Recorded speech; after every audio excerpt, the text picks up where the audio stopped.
श्री, तू आता ना अंधारात आहेस. तुझ्या डोळ्यावर पट्टी बांधल्यासारखं काहीतरी झालंय. म्हणजे तुला आता काही गोष्टी आठवत नाहीयेत. तुझ्या आठवणीतला एक धागा तुटलाय. तो आपल्याला पुन्हा जोडायचा आहे. म्हणजे काय बोलतेस तू? पद्मजा, हिला सांग, काय वेड लागलाय का हिला? हे बघ, सगळं लक्षात आहे, मला कळलं ना. ही पद्मजा आहे माझी बायको. 8 महिने झाले आमच्या लग्नाला. श्री, एक काम कर, तू पेपर उचल. उचल ना. त्याच्यावरची तारीख बघ.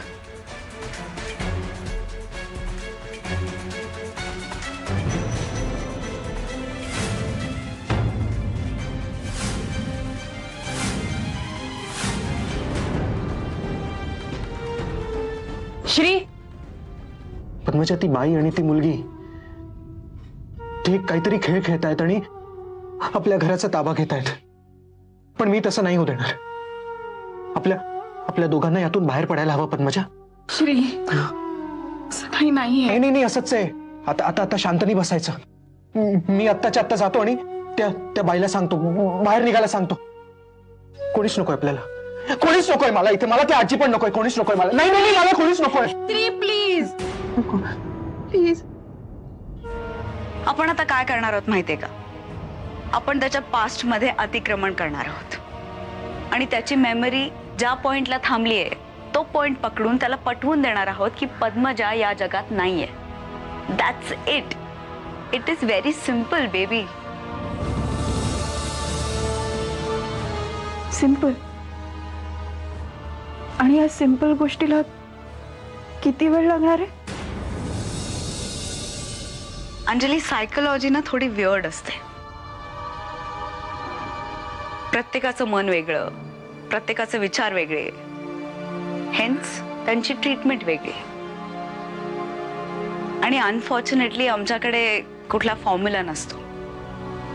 सो मी आता तरी नाही सांगू शकत, पण 1-2 सीटिंग्स नंतर मी नक्की सांगू शकेन. काय झालं? काय म्हणाले ते?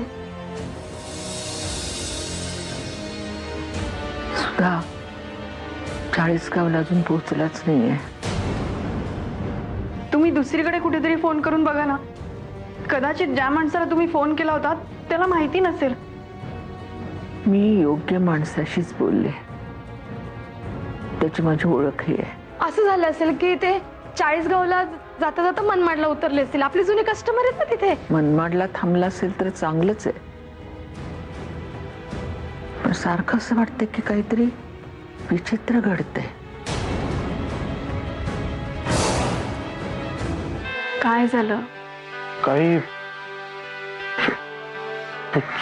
सुचतच नाहीये. म्हणजे शांत राहावंसं वाटतंय. कोणाशी काही बोलू नये, कोणाचं काही ऐकू नये. हा, मी श्यामल इनामदार बोलते. आमचे हे आलेत का तिकडे? नाही का? नाही, येणार होते ऑर्डरीसाठी.